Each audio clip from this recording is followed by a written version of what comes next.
ये है एलन, जिसका फुल फॉर्म है पोटाशियम एल्यूमिनियम सल्फेट।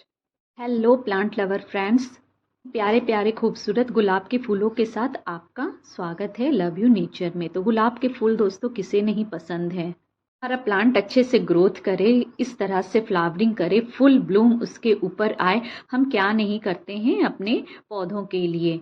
फ्रेंड्स, मैं आप लोगों को अपना एक और ऐसा रोज़ प्लांट, यही है वो रोज़ प्लांट दिखाना चाहती हूँ जो कुछ समय पहले ऐसी फ्लावरिंग करता था, लेकिन काफ़ी टाइम हो गया इस तरह से उसने फ्लावर नहीं किया। ये पहले की पिक है जो मैंने इसमें ज्वाइन कर दी है। विंटर में इस रोज़ प्लांट को मैं लाई थी और जब नर्सरी से लाई थी तब इसने सिर्फ एक बार ही फ्लावरिंग की और बाद में इसने कभी फ्लावरिंग की ही नहीं, की भी तो अच्छे ढंग से नहीं की।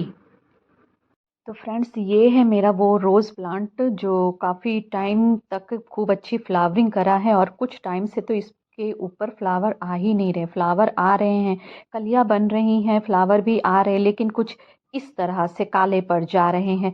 फूल भी खिल रहे हैं इसके, तो पूरी तरह से ब्लूम नहीं कर रहे हैं, आधे अधूरे फूल खिल रहे हैं। ये देखिए कलियां कितनी काली हो गई है। तो इस तरह की कली का कोई फ़ायदा नहीं है रख करके। तो आज मैं इसी को ट्रीट करने वाली हूँ, इसका मैं ट्रीटमेंट करने वाली हूँ। क्या आपके भी रोज़ पे कुछ इस तरह की कलियाँ आ रही हैं, खिलने से पहले काले होके झड़ जा रही हैं, उसका कलर भी ब्लैक हो गया है?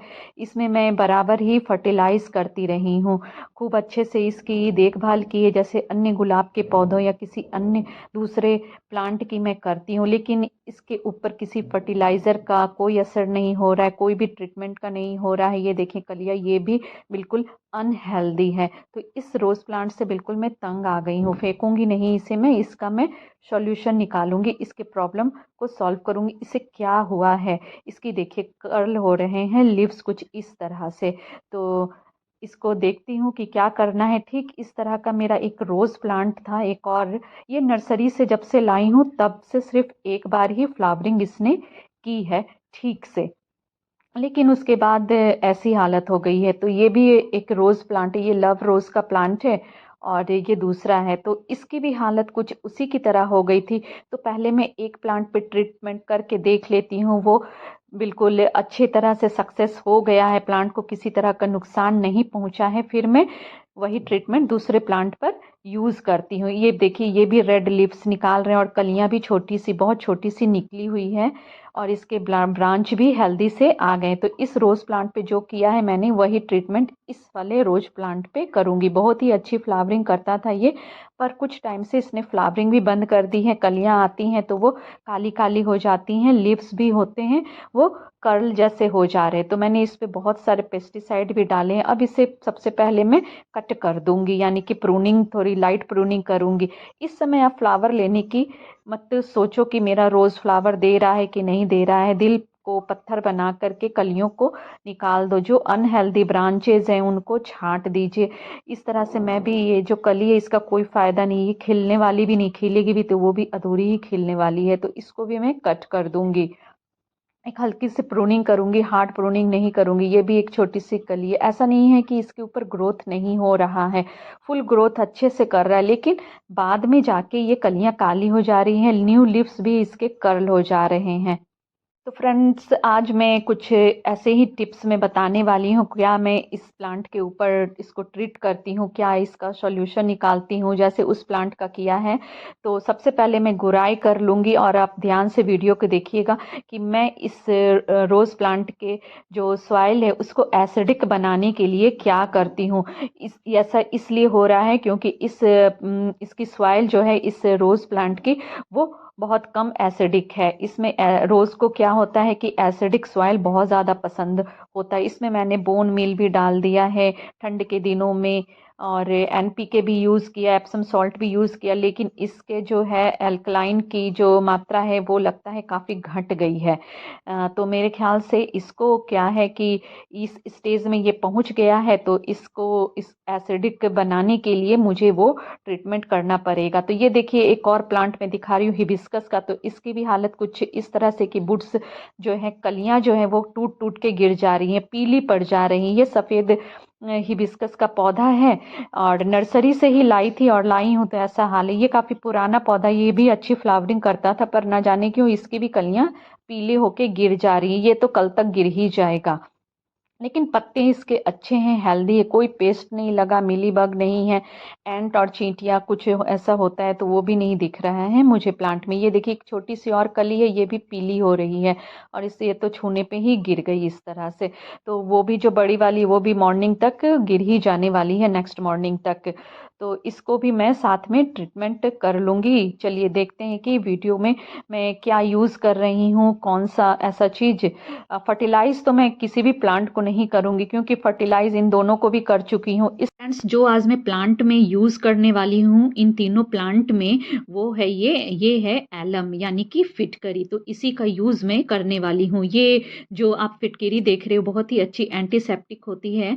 किसी भी शॉप में आपको मिल जाएगी, ग्रोसरी शॉप में भी, और जो शेविंग करते हैं जो उनके शॉप में भी मिल जाएगी। तो दाढ़ी बनाने में जो शेविंग किया जाता है उसमें भी ये यूज़ होता है। यहाँ से इसको थोड़ा कट कर लूँगी 25 ग्राम के करीब और इस 1 लीटर वाटर में इसको मिला के इसमें डालूँगी मैं।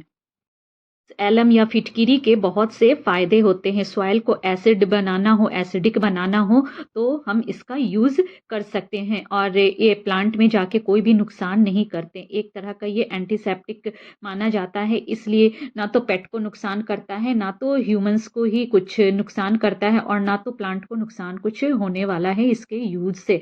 तो एक चुटकी एलम ही इंसेक्ट को भगाने में काफ़ी होता है। तो मैं इतना कट करके ये जो है आप 25 ग्राम आप देख रहे हो, इसको 1 लीटर पानी में डाल दूँगी। इसको थोड़ा पाउडरी बना दूँगी इस तरह से। ये जो फ्लावरिंग प्लांट होते हैं ना, हिबिस्कस, रोज़ या दूसरे जो खूब फ्लावर करते हैं फ्लावरिंग प्लांट, तो उनको एसिडिक सॉइल काफ़ी पसंद होता है। आप सबको पता है रेन वाटर में एसिड पाया जाता है। रेन वाटर जब प्लांट में हम डालते हैं या बारिश के दिनों में प्लांट भीगता है तो नई ग्रोथ स्टार्ट हो जाती है।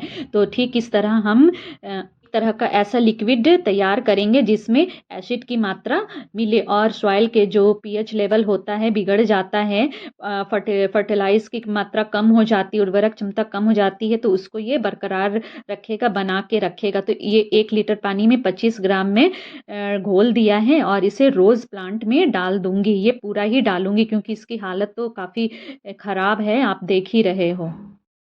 पानी में डालते के साथ ये घुल जाती है, 5 से 10 सेकंड में ही ये घुल जाती है। बस एक सेटिस्फेक्शन के लिए मैं इसको एक डंडे से हिला ले रही हूँ ताकि ये पूरा मिल जाए और इसे मैं अपने रोज़ प्लांट में इस तरह से डाल दूंगी और मैं इसे पूरा ही डालूंगी धीरे धीरे करके। फ्रेंड, इसके बहुत सारे फ़ायदे होते हैं फिटकिरी के, तो मैं थोड़ा-थोड़ा डाल रही हूँ। जब सूख जाएगा, ये पूरा सोख लेगा, तो फिर मैं इसे डाल दूँगी। सिर्फ़ मैं इतना नहीं डालूँगी कि थोड़ा-सा डाल दूँ और जड़ केवल पानी सोख ले। इसे फुल मैं डालूँगी ताकि पूरी सॉइल जो है ना, मिट्टी, वो इस फिटकिरी के पानी को पूरा सोख ले और नीचे जो एक्स्ट्रा होगा ड्रेनेज होल से बाहर निकल जाएगा। तो प्लांट से कुछ ही दिनों में इसमें नई ग्रोथ आ जाएगी इस तरह से। ये जो प्लांट आप देख रहे हो इसमें भी मैंने यही ट्रीटमेंट यूज़ किया था। दोनों ही प्लांट में विंटर सीजन में नर्सरी से लेके आई थी और सिर्फ एक बार ही इन दोनों ने फ्लावरिंग की, फिर ये फ्लावरिंग करना बंद कर गया और आपको दिखाया ही इसके क्या क्या हो गए थे रीज़न, लिप्स भी कर्ल हो गए थे। तो अब मैं इन दोनों हिबिस्कस में जो प्रॉब्लम आपको दिखाई हूँ वीडियो के शुरू में, इन दोनों का भी ट्रीटमेंट कर लूँगी। ये शाम तक देखिए इसके जो कली है वो टूट के गिर ही गई है। चलिए इसका भी हम कुछ कर लेते हैं उपाय। तो सेम मैं करूँगी, इसमें भी वही फिटकिरी ही डालूँगी कूट के। फिटकिरी के जैसे मैं बोल रही थी कि बहुत ज़्यादा फ़ायदे होते हैं, तो ये भी मैंने 25 ग्राम ले लिया है और इन दोनों प्लांट में मैं डालूँगी आधा-आधा पानी थोड़ा-थोड़ा। आप इसका स्प्रे भी कर सकते हैं प्लांट्स के कलियों के ऊपर और पत्तों के ऊपर। करने से इसके 2 फ़ायदे होंगे, एक तो जो चींटियाँ आती हैं वो भी भाग जाएंगी और दूसरा मिलीबग से भी छुटकारा मिलेगा। और सॉइल में डालने से इसके एसिड की मात्रा तो बढ़ेगी ही और जो कुछ भी कीड़े वीड़े पेस्ट लगे होंगे वो भी ख़त्म हो जाएंगे। और जिनके गार्डन में स्नेल है, जो इन स्नेल से परेशान है, वो भी इस चीज़ को यूज कर सकते। एक चुटकी फिटकरी आप डाल देंगे प्लांट के सॉइल में तो स्नेल भी निकल के अपने आप भाग जाएंगे। तो दोस्तों वीडियो कैसी लगी लाइक कमेंट करके ज़रूर बताइएगा, और आगे अच्छी अच्छी वीडियो आप देख सको तो चैनल को, नए फ्रेंड्स हैं तो सब्सक्राइब जरूर कर लीजिएगा। Thanks for watching.